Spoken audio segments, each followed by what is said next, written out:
Because their council She goes has every some 2 schools years. or something 6-month trial. Not so Howell. she's gonna Not go through Howell. the schooling, and if it all works out. And if Fowlerville does, then Iosco like does a ours, so 6-month Handy before Township any runs our wage would election. change. Because we only have a Yeah, handful, it's so just that takes. So we're good for Very you. good that For they sure. take on the responsibility. I don't wanna throw something on somebody that they don't wanna do in the first place. Yeah, no, she agreed. Then you can get ready for Yeah, 26. to give it a shot. Oh, thank you. Oh, am I supposed to stick around that long?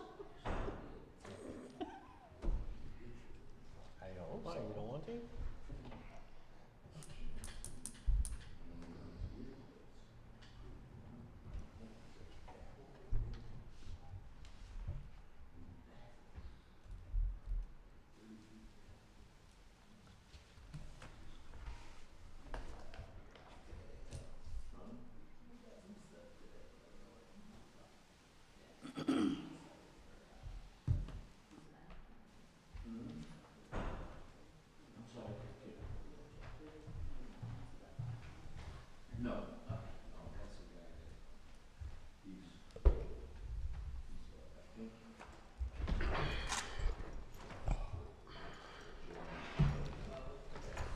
Always get the phone call.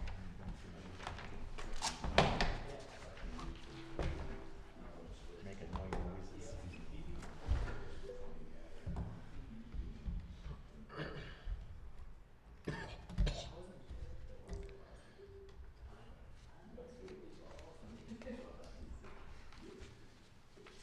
I'm gonna turn that off after this is done, when we go into the new one for the next meeting, cause I'm not for a while. Okay, 6 o'clock, call the Howell Township Board Budget meeting to order. Roll call. Mike Paddington, Here. Sue Goss, Here. Jonathan Hohenstein, Here. Matt Counts, Here. Tim Bowl, Present. Shane Fagan, Here. Bob Wilson, Here. Is there a motion to open the public hearing for the 2025-26 budget discussion? So moved. Second. Motion by Counts, second by Hohenstein. Discussion. All those in favor? Aye. Opposed? Motion carries. All right, I'm gonna talk from this document here, with the, balance, or the picture on the front of, Justice. So the Howell Township 25-26 proposed budget. I wanna start by saying, so this is my 13th try at this, and I'm 0 for 12. I say that because every budget that we've gone through has never ended up the way it started. There's always been a budget amendment. And I say that so when you look at this, this is a starting point, okay? And it will start on July 1st of 2025 and go through June 30th of 2026. Looking at the columns going from left to right, the general ledger number for each line item and its corresponding description, the amended budget for 24-25, so that's the current budget that we're in right now, and that corresponding activity through April 18th, 2025, and then the proposed budget, which we're discussing today, and then the next column going to the right, the proposed change. So that what that is comparing to the current year budget. So looking at that first line item for property taxes or operating millage, this current year we've budgeted to take in $423,000. This, in the next budget year, we're budgeting to take in $440,000, which is a 4.02% increase. I want to make sure you understand all of those columns, because if those aren't understood, then I'm not doing my job, okay? All right, going down through the general fund. The line item right underneath that, Act 7, this will be the last time you see that. That is completed now. That's sunsetted from the agreement with the city of Howell. They annexed that Kroger property. Going farther down under this, where it says state estimate, that's our revenue sharing. So the state is estimating a slight pullback in revenue sharing. And what that is derived from is a sales tax revenue in our township. Where was that? So that would be line item 101-000-574. I talk about it because that is our largest line item in the revenue section of the general fund. Second from the bottom, general fund interest income. It says CD interest next to that.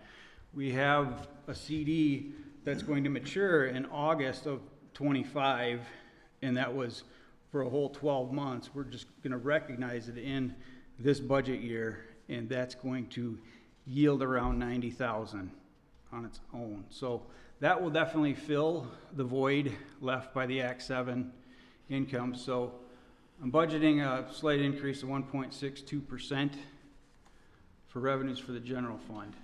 That means last year we budgeted $1,741,500, and I'm projecting a 1.62% increase, which would bring it up to $1,769,750. Does everyone follow that? Yes. Okay, under appropriations or expenditures, all wage categories can support up to a 5% increase except other boards. And those other boards include the Board of Review, the Planning Commission, and the ZBA. There's also no increase in there for election workers, but we don't have an election in 2025. So the next election cycle would be in 2026, and if there needs to be an increase at that point, I would just recommend a budget amendment. Going down under Department 247 at the bottom of page 2, under Board of Review, it says refunds, and in the comment section it says rec millage. I've increased that, so what that is if someone appeals their taxes, and most likely this is going to be a commercial or industrial appeal that would go to the Michigan Tax Tribunal. I've upped that because I do anticipate, and I already know we're going to have one with the outlet mall. It did sell, and just for your own knowledge, the outlet mall last year paid for the rec millage itself $5,900. So that's a direct increase to their taxes. It's no fault of mine. It's the voters voted that in, right? That $500,000. So that directly affects those commercial industrial taxpayers, and they don't even have a vote. You said 5,900 is what the outlet mall paid for the parks? and Yeah, rec? for 24 winter. So what is the 150% increase to 5,000? What does that 5,000 represent? So that 5,000 would be giving back operating and operating millage and the admin fee. Now remember, that's in total, so obviously any kind of decrease isn't, that's at 100%, so we wouldn't be giving All that of it. much back out of the general fund for the operating. And it's even, the Board of Review wouldn't necessarily hear that appeal, right? But you still have it in there because it's the challenge. It is, right, yep, and that's, so all of this chart of accounts was revamped a couple of years ago when the state passed that, the standardization of it, and that's where they recommended that come out of. We used to just say general fund chargebacks, and it had its own, Right. but, so this is where that's moved to.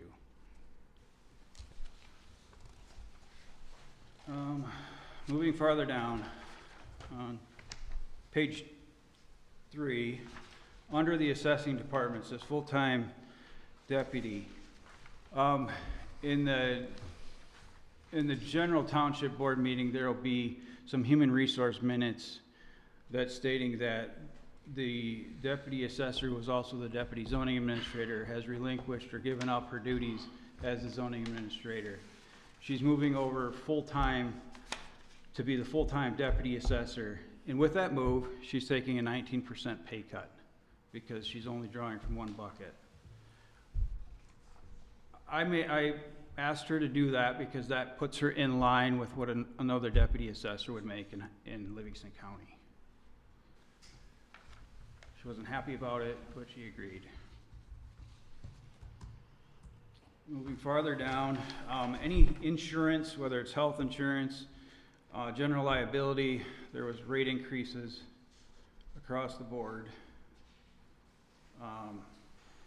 And then the grounds care and the snow removal, those numbers match the contracts that you guys approved with Sprungtown.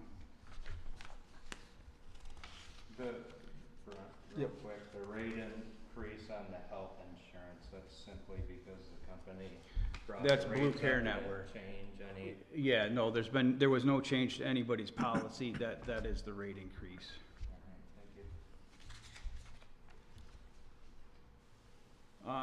Moving farther down on page 4, it shouldn't say new contract under township dues and subscription expense, that's my fat finger. All right, under at-large, I've decreased the legal expense, mainly because Oakland Tactical has ended for now, and there seems to be light at the end of the tunnel with Burkhart Ridge. Might be me being, looking through rose-colored glasses, but that's a starting point, remember. Moving farther down, that drain office, I got that number directly from the Livingston County Drain Commission. Under township at large capital outlay expense, that is projects for the township, whether that's a hall rehab, whatever you as a township board decide. I've put $160,000 in there as a starting point. Under cemetery, that is also Sprungtown's contract, plus the software to get our cemeteries on the computer. They would be GPS, everything would be electronic. So that line item supports that.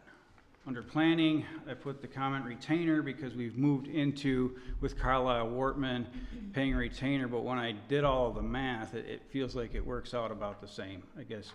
So I'd rather keep that as a starting point, and we'll see how that shakes out. Under zoning, we do have a new deputy zoning administrator, at least interim for the first 6 months, and that she will be spending the majority of her time on that, whether it's in school or working on projects. So that is, that line item supports that person. we don't have a new one yet, right? Right, it's, till we approve it, right, but if I don't put it in here, then it would require a budget amendment, so. Yep. Continuing to do that 180,000 transfer out to the Parks and Rec, unless the board decides different. So, all in all, this would lead to a surplus of just under $8,000 for the year. Moving on to the road fund. We always do $0 budgeting here. What I mean is, whatever we project to take in from the millage, we will spend between road improvement projects and dust control, or in this case, chargebacks from tax appeals. So we're going to take in $473,000 between the road millage and interest income, bank interest, and we project to spend all of that.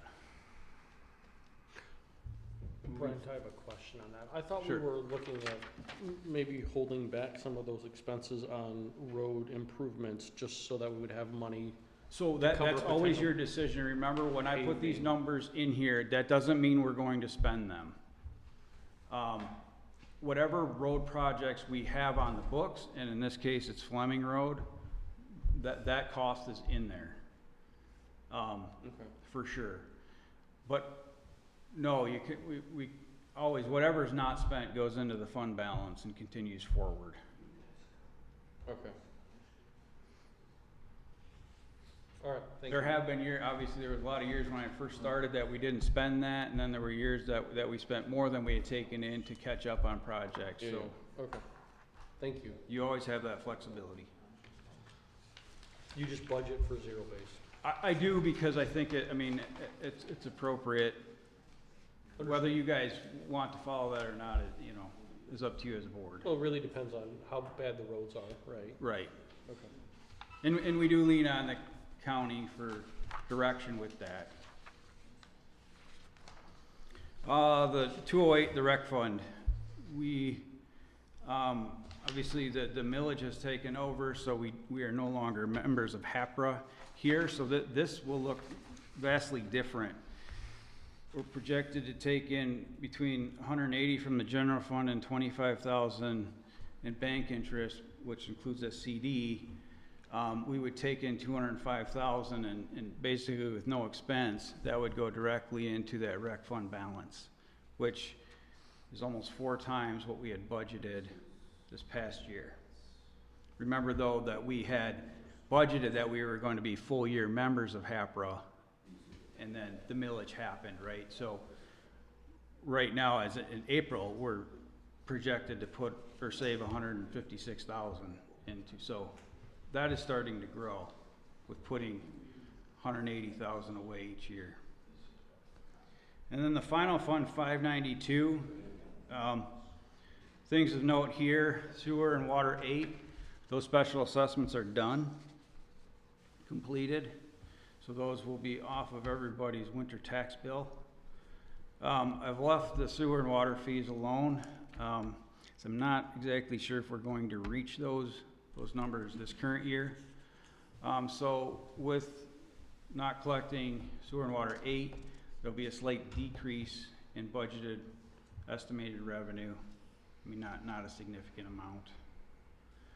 Under appropriations, the big thing or change here is under 536, the sewer and water capital outlay expense. We had 400,000 because we're doing the clarifier project in this current year. We don't have that type of project going forward.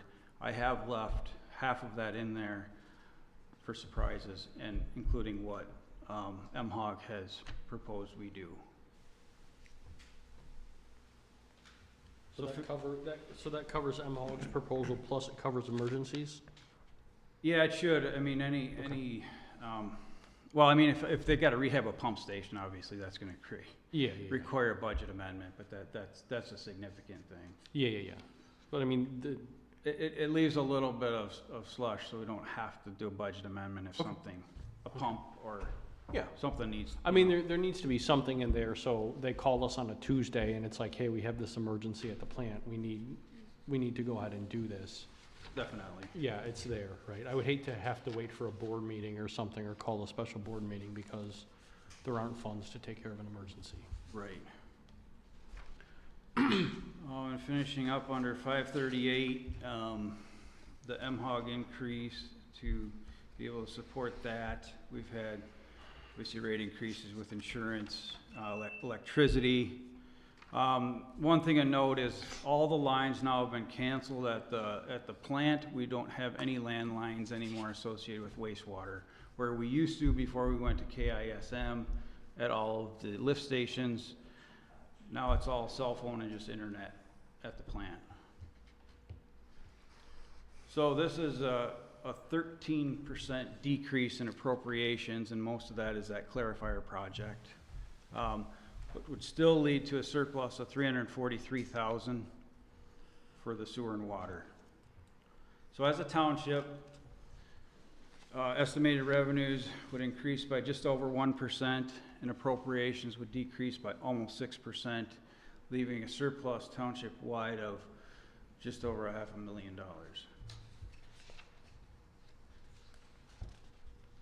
Are there any questions, comments, concerns about any of these, or general questions? What, I do, the 5% increase across the board, what's the national average right now?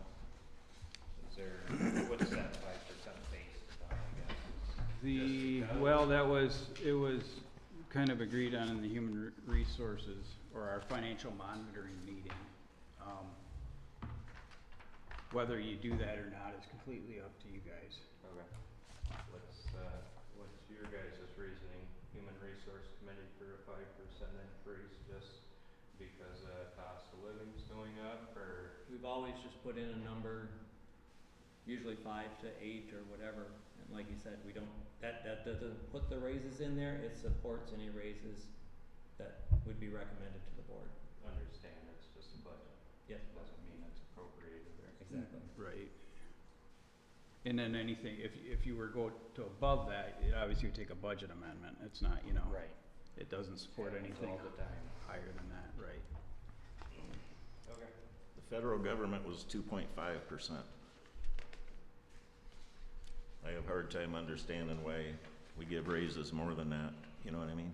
Well, that's current year, right? Yeah, Because it's the previous year was 2.5%. That's what I got 6.2. on my social security. Right, and the year before was 6.2, and, right.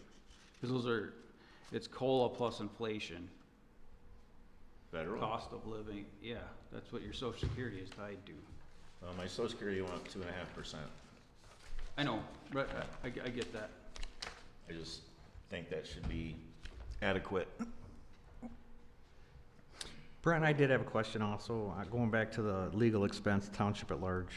You made the decrease this year. Historically, I think we talked, first I wanna mention that I spoke with Brent for extensive amount of time, and I wanted to thank him for explaining all my questions I had on this. I think Oh, you're welcome. we're lucky to have him. But historically, what have our legal expenses been per year? Is there like a Over the ballpark last average? 3 years, it's been between 175 and 225. I mean, so we're not way out of the ballpark this year?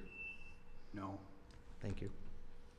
But my hope is with these lawsuits ending, Sure. they're not quickly replaced, but, Hopefully. so, yeah, I mean, that's why I made the comment about maybe I've got rose-colored glasses on, but it's a starting point. Thank you. You think we use the attorneys too much? So we've used them twice. Oakland, we exhausted it. It's hard to say. If we can get a resolution with Burkhart Ridge, I would say that's a win. With Oakland, it's either it's a draw or a loss. And just, to me, it seems like we call the attorneys for every little question that we have, and, you know, even ordinances, you know, and I really don't understand why an attorney's getting involved in ordinances anyway. You know, I personally believe that the ordinance, I think we should hire Carlisle to do our ordinances instead of having our own ordinance officer. Honestly, I mean, they provide the service. Did I see there was a 25,000 expense for code enforcement service? Is that Yeah, so still- we've carried that forward.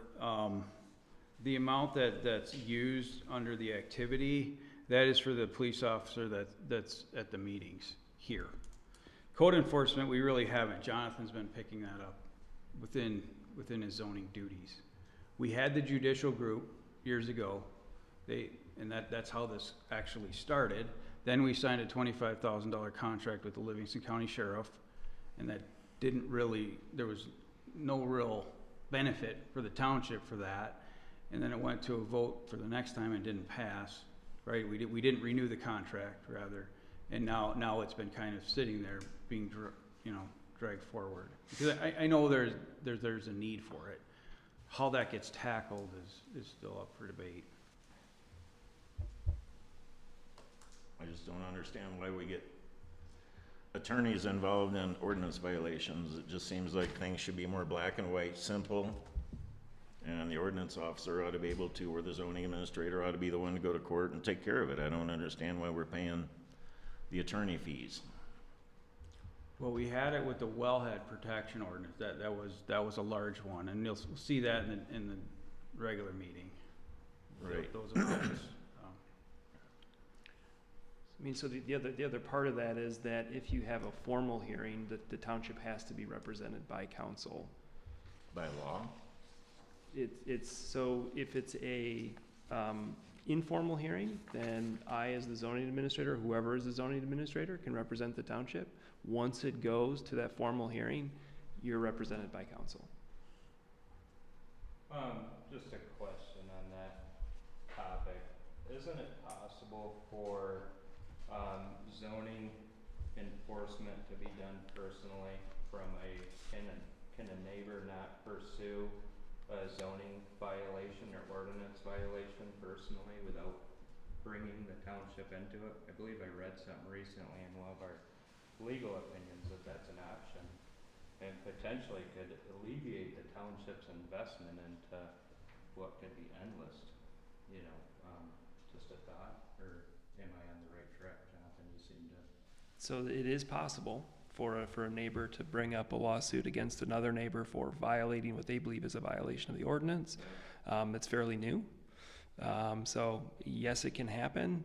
Not sure how it would play out. In the thing that the attorney has brought up, if you read the entire thing, their concern is that even if that happened, maybe this is their opinion because they're attorneys, but they would say that you should still send representation as the township to that because you really want to control what happens to your ordinance.